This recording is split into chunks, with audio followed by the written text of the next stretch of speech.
अपने स्टार्ट करेंगे क्लास 12 का सेकंड चैप्टर गाउस के नियम एवं उनके अनुप्रयोग। ठीक है, इस अनुप्रयोग के अंदर अपने को गाउस के नियम का उपयोग करके अलग अलग चीजों के लिए विद्युत क्षेत्र ज्ञात करना है। ठीक है, जिस तरह से आपने विद्युत क्षेत्र पहले चैप्टर में पढ़ा वही चीजें ज्ञात करनी है, लेकिन उनको अपने सामान्य कूलाम के नियम की तरह नहीं लगा के Q1 Q2 बटे R के स्क्वायर उसकी तरह नहीं लगा के अपने को गाउस का नियम उपयोग में करना है।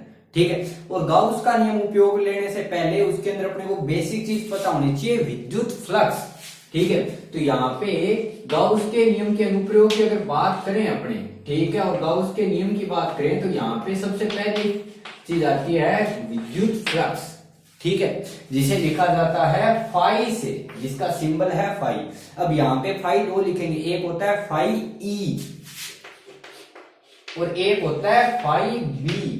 फाई बी काम में लिया जाता है विद्युत फ्लक्स किसी चुंबकीय क्षेत्र के लिए, और फाई ई काम में लिया जाता है विद्युत फ्लक्स किसी भी विद्युत क्षेत्र के लिए। ठीक है, तो यहाँ पे अगर अपने बात करें विद्युत फ्लक्स की, तो विद्युत फ्लक्स का मतलब होता है किसी भी सतह, कोई भी एक सतह, ठीक है, उस सतह से अगर अपने विद्युत क्षेत्र रेखाओं की बात करें, ठीक है, यानी कोई बंद पृष्ठ है जो चारों ओर से बंद हो और उस बंद पृष्ठ से गुजरने वाली विद्युत क्षेत्र रेखाएं जो होती है, ठीक है, उनकी संख्या को क्या बोलते हैं, विद्युत फ्लक्स।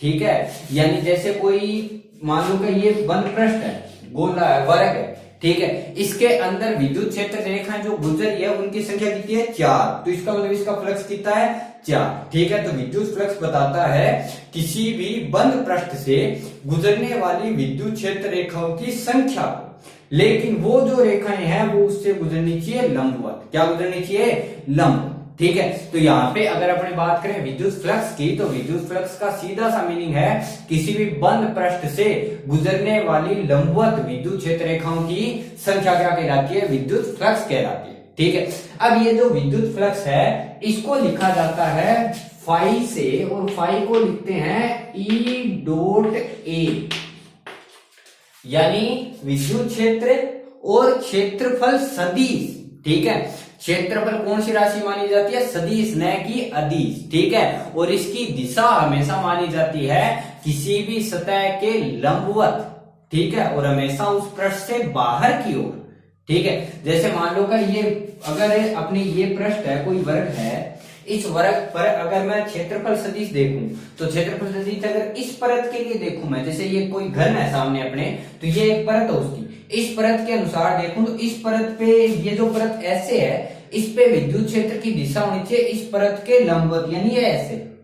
ठीक है, ये ऐसे होनी चाहिए, और ये जो विद्युत क्षेत्र है उसकी लंबवत दिशा दो हो सकती है, तो वो अंदर की तरफ है या फिर बाहर। तो अगर उसकी दिशा मैं इस तरफ करूं तो इस तरफ करने का मतलब अंगूठा है वो वर्ग के अंदर की साइड आ रहा है, जबकि जो क्षेत्रफल सदिश है उसकी दिशा हमेशा मानी जाती है उस पृष्ठ के लंबवत और किधर है, बाहर की ओर, यानी ये पृष्ठ रहा इस पृष्ठ के लंबवत और किधर है, बाहर की ओर। ठीक है, तो यहाँ पे जो क्षेत्रफल है वो अदिश राशि नहीं मानी जाती, कैसी राशि मानी जाती है, सदिश। ठीक है, तो विद्युत फ्लक्स का मतलब किसी भी बंद पृष्ठ से गुजरने वाली लंबवत विद्युत क्षेत्र रेखाओं की संख्या। ठीक है, उसे बोलेंगे विद्युत फ्लक्स। इसे लिखा जाता है फाई से, फाई लिखते हैं फाई बराबर E dot DA. E dot DA का मतलब ई तो है विद्युत क्षेत्र और साथ में ए है क्षेत्रफल सदिश।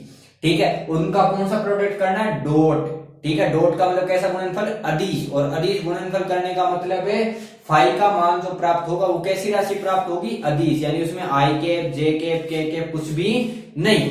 ठीक है, अब अगर बात करें फाई बराबर ई डॉट डीए, तो इसकी इकाई क्या लिख सकते हैं, इसकी इकाई लिख सकते हैं ई डॉट डीए है, तो ई डॉट डीए को अगर सोल्व करें तो ई डॉट डीए को लिख सकता हूं ई ए कोस थीटा, क्योंकि जब भी अपने ए डॉट बी या बी डॉट सी जो भी करते हैं उसके अंदर हमेशा कौन सा थीटा आता है, कोस थीटा। तो यहाँ पे अगर मैं ई डॉट ए को ओपन करूं तो ई डॉट ए को लिख सकता हूं ई ए कोस थीटा। तो यहाँ पे अगर मैं इसकी इकाई की बात करूं तो इकाई को लिख रहा हूं ई गुणा ए। ई का मतलब विद्युत क्षेत्र, और विद्युत क्षेत्र की इकाई क्या लिखते हैं, न्यूटन पर कूलाम, क्योंकि ई को अपने लिखा था एफ बटे क्यू नॉट, एफ का मान न्यूटन और नीचे कूलाम, तो इकाई आएगी ई की, तो आई न्यूटन पर है कूलाम, और गुणा में आगे जो ए है, ए होता है क्षेत्रफल, क्षेत्रफल का इकाई है मीटर स्क्वायर। इसलिए जो विद्युत फ्लक्स है उसकी इकाई लिखी जाती है न्यूटन मीटर स्क्वायर बटे कूलम। इसकी आगे एक इकाई हो रहा है कि वोल्ट गुणा मीटर, को अपने आगे बात करेंगे उस टाइम, ठीक है। तो यहाँ पे अगर अपने बात करें फाई की, तो फाई को लिखते हैं ई डॉट डी या E dot A. D A तब काम में लेंगे जब क्षेत्रफल सदिश बहुत ही छोटा, ठीक है। यहाँ पे ई डॉट ए को ओपन करें तो ई ए कोस थीटा, और उसके आधार पे अगर इसका अपने इकाई देखें तो इसका इकाई होता है न्यूटन पर कूलम इंटू मीटर का स्क्वायर। और जो फाई है वो कैसी राशि होती है? अदिश राशि, ठीक है।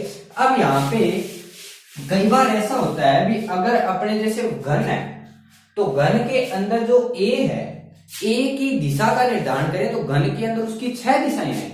क्यों? क्योंकि अगर अपने घन की बात करें तो घन ऐसी आकृति है, तो ये पृष्ठ इसका लंबवत ऐसे, ऊपर वाले पृष्ठ का लंबवत ऐसे, इधर वाले पृष्ठ का लंबवत ऐसे और इधर वाले पृष्ठ का लंबवत ऐसे। यानी इस समय अपने अगर घन घनाभ किसी भी आकृति की बात करें तो उसके लिए ए के अलग अलग क्या कर लेने पड़ेंगे, एक तरीके से घटक करने पड़ेंगे अपने, ठीक है। तो यहाँ पे अपने को थोड़ा सा ध्यान रखना है, अगर आकृति सतत नहीं है तो उस आकृति के लिए अपने को ए के अलग अलग घटक भी लेने पड़ सकते हैं। यानी फ्लक्स के आधार पर अपने उस फ्लक्स का जो निर्धारण करना है वो किया जा सकता है ए की दिशा के आधार पर, ठीक है। अभी ए कैसा है, किस दिशा में है, अगर ए अपनी दिशा बदल रहा है तो उसके आधार पर नया फ्लक्स निकालेंगे और बाद में सारे फ्लक्स को आपस में क्या कर देंगे, जोड़ देंगे। और जोड़ने के लिए उनकी दिशा का निर्धारण नहीं किया जाना, क्यों? क्योंकि जो फ्लक्स है वो कैसी राशि है? अदिश राशि, ठीक है। इसलिए अपने को अगर ए की 3 दिशाएं प्राप्त हो रही है तो फ्लक्स भी कितने निकालेंगे? 3, ठीक है। 4 दिशाएं तो फ्लक्स भी कितने? 4, और चारों को निकाल के आपस में क्या कर दो, जोड़, ठीक है। यानी ये करेंगे बीजगणितीय योग। बीजगणितीय योग का मतलब कैसी राशि है? अदिश राशि, ठीक है। अब यहाँ पे अगर अपने बात करें फाई की, तो फाई मैंने अदिश राशि लिख दी। अब ये प्लस का भी हो सकता है और माइनस का भी। तो यहाँ पे फ्लक्स के साइन का निर्धारण करने के लिए 2 चीजें लिखी जाती है। यदि जो फ्लक्स है, ठीक है, तो जैसे अगर मैं बात करूं ये बंद आकृति है, अगर विद्युत क्षेत्र रेखा इससे बाहर की ओर जा रही है इस तरफ, ई किससे निकल रहा है? इधर बाहर। अगर ये इधर बाहर निकल रहा है और अगर मैं इस सतह पर ए की दिशा देखूं तो ए की दिशा इसके लंबवत किधर आएगी? बाहर की ओर। तो ए की दिशा भी इसके किधर आएगी? लंबवत है बाहर की ओर। तो अगर मैं यहाँ पे ई ए कोस थीटा लिखूं, ये बनेगा फाई बराबर ई ए कोस कितने डिग्री? 0 डिग्री, क्योंकि दोनों की दिशा क्या है? समान, और कोस 0 का मान 1, यानी फाई का मान सीधी सी बात है प्लस का प्राप्त हुआ। लेकिन अगर मैं इसको उल्टा लिखूं तो उल्टा लिखने का मतलब ये है भी जो फाई है उसको लिख सकता हूं ई ए कोस। अगर विद्युत क्षेत्र अंदर की तरफ होता तो कोण कितने डिग्री? 180, तो कोस 180, तो कोस 180 का मान कितना? -1। यानी अब ये ग्राफ कैसा होता? माइनस। यानी एक चीज अगर मैं इन दोनों चीजों में नोट करूं तो मेरे को जो फ्लक्स है और फ्लक्स के आगे जो प्लस माइनस का निशान है उसका निर्धारण कोस थीटा कर रहा है। अगर थीटा 0 है तो वो प्लस का आ रहा है, और थीटा 0 नहीं है तो अगर 180 है तो किसका आ रहा है? माइनस का। यानी ये जो प्लस माइनस है उसका निर्धारण किया जाएगा उनके मध्य बनने वाले कोण के आधार पर। तो अगर मैं कोस थीटा की बात करूं तो कोस थीटा ग्राफ बनाते हैं अपने ऐसे, यानी अगर 0 से 90 के मध्य की बात करें तो 0 से 90 के मध्य मान होता है उसका प्लस का। जैसे 90 से 180 के बीच की बात करें तो किसका होता है? माइनस का। यानी अगर कोण 0 और 90 के बीच में तब तक अपने फाई है तो वो किसका ले सकते हैं? प्लस का। और अगर 190 और 180 के बीच में किसका आ सकता है? माइनस का। तो यहाँ पे अपने इनके निशान के आधार पे अगर देखूं तो 0 से 90 यानी ई इस तरफ है, 0 से 90 तक किसका आ सकता है?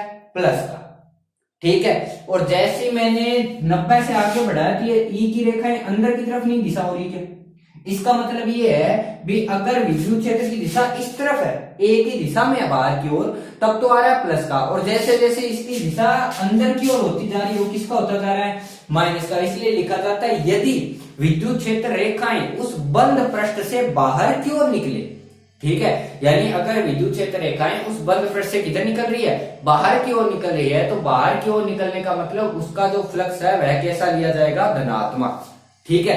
और अगर विद्युत क्षेत्र रेखाएं उस बंद पृष्ठ के अंदर प्रवेश कर रही, ठीक है, यदि विद्युत क्षेत्र रेखाएं उस बंद पृष्ठ के क्या प्रवेश करे? अंदर प्रवेश करे, तो उस स्थिति के अंदर विद्युत फ्लक्स किसका लिया जाएगा? ऋणात्मक, ठीक है। तो आज अपनी बात करेंगे विद्युत फ्लक्स के बारे में। तो विद्युत फ्लक्स का सीधा सा मीनिंग विद्युत क्षेत्र रेखाओं की संख्या, यानी किसी बंद पृष्ठ से कितनी विद्युत क्षेत्र रेखाएं गुजरती है उन्हें बोलेंगे विद्युत फ्लक्स। और इसे लिखा जाता है ई डॉट ए, और ई डॉट ए का मतलब अदिश गुणनफल, इसलिए जो फाई है वो कैसी राशि प्राप्त होगी, अदिश राशि, ठीक है। और अदिश राशि होने के कारण इनका सामान्यतः कैसा योग किया जा सकता है, बीजगणितीय योग किया जा सकता है। और फ्लक्स कितने भागों में निकालेंगे, फ्लक्स कितने भागों में निकाला जाए किसी वस्तु के लिए, उस चीज का निर्धारण हमेशा किया जाएगा ए की दिशा के आधार पर, यानी ए ई के साथ किस प्रकार से अपनी दिशा का निर्धारण क्या कर रहा है, निर्धारित कर रहा है, ठीक है। यानी अगर कितना कोण बना रहा है उस कोण के आधार पे अपने ए का निर्धारण करेंगे, और उस ए के निर्धारण के आधार पे अपने किसका मान निकालेंगे, फाई का। अगर विद्युत क्षेत्र रेखाएं ए की दिशा या फिर ये कहूं भी उस बंद पृष्ठ से किधर है, बाहर की ओर है, तो उस स्थिति के अंदर जो विद्युत फ्लक्स है वो हमेशा किसका होता है, प्लस का। और अगर विद्युत क्षेत्र रेखाएं उस पृष्ठ के अंदर की ओर प्रवेश कर रही है तो उस स्थिति के अंदर विद्युत फ्लक्स किसका होगा, माइनस का, ठीक है। और एक चीज और, ए जो है वह क्षेत्रफल सदिश होता है, और उस सदिश की दिशा हमेशा किस ओर है, पृष्ठ के लंबवत किधर है, बाहर की, ठीक है। क्लियर एकदम। अब अगर अपने बात करें विद्युत क्षेत्र की, तो अपने एक बात की थी गाउस कूलाम के नियम में। कूलाम के नियम के अंदर अपने एक सेंटेंस लिखा था भी, ये जो नियम है वह हमेशा ही उन बिंदु आवेशों के लिए मान्य होता है, ठीक है। यानी बिंदु आवेश के अलावा कहीं भी मान्य नहीं होता, ठीक है। तो यहां पर अगर अपने बात करें तो जैसे बिंदु आवेशों के लिए मान्य नहीं होता, तो उसके लिए अगर कोई बड़ी वस्तु है, ठीक है, कोई भी एक बड़ी वस्तु है, तो उस बड़ी वस्तु के लिए पहला अपना काम उसके आवेश को बांटना होगा, ठीक है।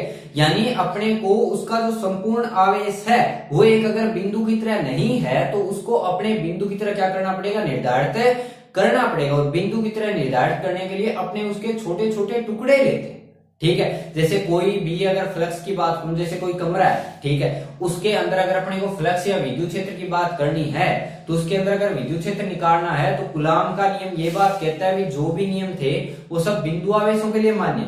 तो बिंदु आवेशों के लिए मान्य होने का मतलब यहाँ पे मेरे को क्या निकालना है, बिंदु आवेश के रूप में उसको क्या करना पड़ेगा, तोड़ना पड़ेगा। तो किसी भी वस्तु पर उपस्थित आवेश को बिंदु आवेश के रूप में तोड़ने के लिए अपने 3 प्रकार के वितरणों का निर्धारण करते हैं। वितरण का मतलब किस प्रकार से किसी चीज को बांटा जाए, ठीक है। यहाँ पे अपने बात करेंगे सतत आवेश वितरण की, ठीक है। सतत आवेश वितरण, सतत आवेश वितरण का मतलब है किसी भी वस्तु को दिए गए आवेश, किसी भी वस्तु पर जो आवेश दिया गया है उस आवेश को समान रूप से वितरित किया जाए, और उस आवेश का एक छोटे से छोटे टुकड़े का क्या किया जाए, निर्धारण किया जाए, ठीक है। यानी कोई अगर वस्तु है, जैसे चौक है, इस चौक पर जो आवेश है, अगर सतत आवेश वितरण का मतलब जाने तो सतत आवेश वितरण का मतलब इस चौक पर जो भी आवेश दिया गया है वह आवेश इस पे समान रूप से बंट जाए, ठीक है। और उस आवेश को हर बिंदु पर आवेश का मान क्या हो, समान हो, और उनको अपने समान टुकड़ों में क्या कर सकें, तोड़ सके, ठीक है। यानी किसी भी चीज पर अगर 10 कूलाम आवेश है, ठीक है, जैसे मान लो 1 मीटर लंबा तार है, उस 1 मीटर लंबे तार पर 10 कूलाम आवेश है, तो इसका मतलब अगर मैं बात करूं सतत आवेश वितरण की, तो सतत आवेश वितरण का मतलब अगर 1 मीटर पर अगर 10 कूलाम आवेश है तो प्रत्येक भाग को कितना आवेश मिलेगा, यानी सब भाग को बराबर आवेश मिलना चाहिए। समझ के बात को, ठीक है। यानी यहाँ पे अगर अपने बात करें आवेश वितरण की, तो आवेश वितरण का मतलब किसी वस्तु पर आवेश को क्या करना, बांटना, ठीक है। और आवेश को बांटने के लिए 3 प्रकार के वितरण का निर्धारण करते हैं। एक होता है रेखीय आवेश वितरण, एक होता है पृष्ठ आवेश वितरण, और एक लिखा जाता है आयतन आवेश वितरण, ठीक है। 3 प्रकार के वितरणों का निर्धारण करेंगे, पृष्ठ आवेश, रेखीय आवेश वितरण, पृष्ठ आवेश वितरण और आयतन आवेश वितरण। अगर सबसे पहले की बात करें तो सबसे पहला आता है रेखीय आवेश वितरण। अगर अपने बात करें रेखीय आवेश वितरण की, तो रेखीय आवेश वितरण का मतलब होता है किसी भी वस्तु पर आवेश बांटना है, लेकिन रेखीय का मतलब किसी रेखा के लिए किस चीज का निर्धारण किया जा सकता है, किसी रेखा के लिए निर्धारण किया जा सकता है उसकी लंबाई का, न कि उसके क्षेत्रफल का और न ही उसके आयतन का, ठीक है। क्योंकि कोई अगर रेखा है तो उसकी अपनी बात करते हैं लंबाई की, ठीक है। तो रेखीय आवेश वितरण का मतलब है आवेश को रेखा के रूप में बांटना, ठीक है, यानी किसी भी वस्तु पर जो आवेश है वो हमेशा ही बंटना चाहिए उसकी लंबाई के अनुदिश। यानी अपने पास कोई एक ऐसी वस्तु हो जिसकी अपने सिर्फ और सिर्फ किसका निर्धारण कर सके, उसकी लंबाई का, न तो उसके क्षेत्रफल का निर्धारण किया जा सके और न ही उसके आयतन का। ठीक है, यानी अगर कोई सिर्फ लंबाई रखने वाली वस्तु को अगर कोई आवेश दिया गया है तो उस वस्तु पर जो आवेश है उसका जो वितरण किया जाएगा उसे बोलते हैं रेखीय आवेश वितरण। ठीक है, यानी किसी भी लंबी वस्तु यानी कोई भी रेखीय वस्तु जिसकी लंबाई का निर्धारण किया जा सके उस वस्तु पर उपस्थित आवेश को समान रूप से बांटना, ठीक है, क्या कहलाता है, रेखीय आवेश वितरण। इसे लिखा जाता है लैम्ब्डा से। किसे लिखेंगे, लैम्ब्डा से। लैम्ब्डा दर्शाता है रेखीय आवेश वितरण को। अब अगर यहाँ पे बात करूं रेखीय आवेश वितरण की, तो रेखीय आवेश वितरण का मतलब किसी चीज को समान रूप से बांटना लेकिन उसकी लंबाई के अनुदिश। ठीक है, तो जैसे अगर अपने बात करें भी 5 रुपए में अगर 10 पेन आते हैं तो 1 रुपए में आएंगे 10/5। तो अपने एक के निर्धारण के लिए उसकी संख्या क्या कर रहे हैं, भाग कर रहे हैं। ठीक है, 5 के 10 थे। ठीक है, तो यानी सीधी सी बात है 5 के अगर 10 थे तो 1 का ये 5 इसके भाग में गया, यानी जो संख्या उसके डिवाइड में आनी चाहिए। तो यहाँ पे अगर मैं बात करूं लैम्ब्डा की, तो लैम्ब्डा है रेखीय आवेश वितरण, यानी आवेश को बांटना है लेकिन किसके अनुदिश है, लंबाई के अनुदिश। इसलिए लिखा जाता है लैम्ब्डा को Q/L, यानी आवेश और बटे में उसकी लंबाई, या फिर इसको लिख सकते हैं लैम्ब्डा को dQ/dL। ठीक है, लैम्ब्डा को चाहे संपूर्ण भाग में बांटा जाए चाहे छोटे छोटे टुकड़ों में, हर एक बिंदु के लिए लैम्ब्डा का मान क्या होगा, समान। क्योंकि सतत का मतलब ये होता है कि सब बिंदुओं पर जो जिस भी चीज का निर्धारण किया जा रहा है वह सब बिंदुओं पर क्या मिले, समान मिले। ठीक है, इसलिए लैम्ब्डा को लिख सकते हैं Q/L या फिर dQ/dL। अब dQ/dL लिखा तो इसकी इकाई क्या लिखेंगे, ऊपर आवेश है तो क्या लिखते हैं, कूलाम, और बटे लंबाई है इसलिए मीटर, इसलिए इसकी इकाई होती है कूलाम पर मीटर। ठीक है, यानी रेखीय आवेश वितरण का मतलब किसी भी चीज पर अपने आवेश का वितरण करना है लेकिन उसकी लंबाई के अनुदिश, इसलिए लिखा जाता है Q/L। दूसरा अगर अपने बात करें पृष्ठीय आवेश वितरण की, पृष्ठीय आवेश वितरण का मतलब होता है सिग्मा से।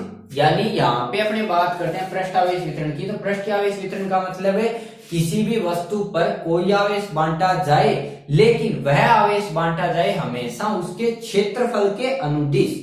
ठीक है, यानी अगर उसकी लंबाई के अनुदिश बांटा जाएगा तब तो अपने बात करेंगे रेखीय आवेश वितरण की, और अगर वह जो आवेश है उसके क्षेत्रफल के अनुदिश बांटा जाए यानी उस आवेश का मान उसके क्षेत्रफल के रूप में बराबर भागों में बांटा जाए तब वहां पे बात करते हैं पृष्ठीय आवेश वितरण। इसलिए पृष्ठीय आवेश वितरण का लिखते हैं आवेश का ऐसा वितरण जो उस वस्तु के पृष्ठीय क्षेत्रफल के रूप में समान रूप से वितरित किया जाए, उसे लिखते हैं पृष्ठीय आवेश वितरण। इसे लिखते हैं सिग्मा से, और सिग्मा को लिखते हैं पृष्ठीय आवेश वितरण यानी Q, और वितरण किस पे करना है, क्षेत्रफल पे, इसे लिखा जाता है Q/A, या फिर लिख सकते हैं dQ/dA। इसकी इकाई क्या बनेगी, ऊपर कूलाम और नीचे क्षेत्रफल इसलिए मीटर का स्क्वायर, इसे लिखा जाता है कूलाम पर मीटर का स्क्वायर।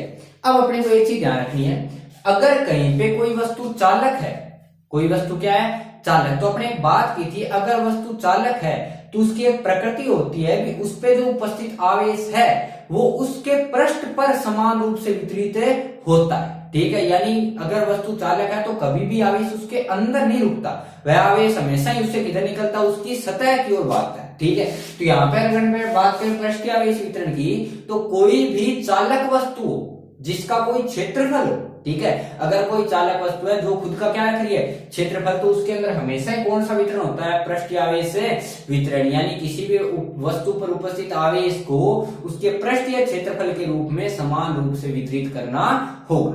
ठीक है, उसे बोलेंगे उसका पृष्ठीय आवेश वितरण।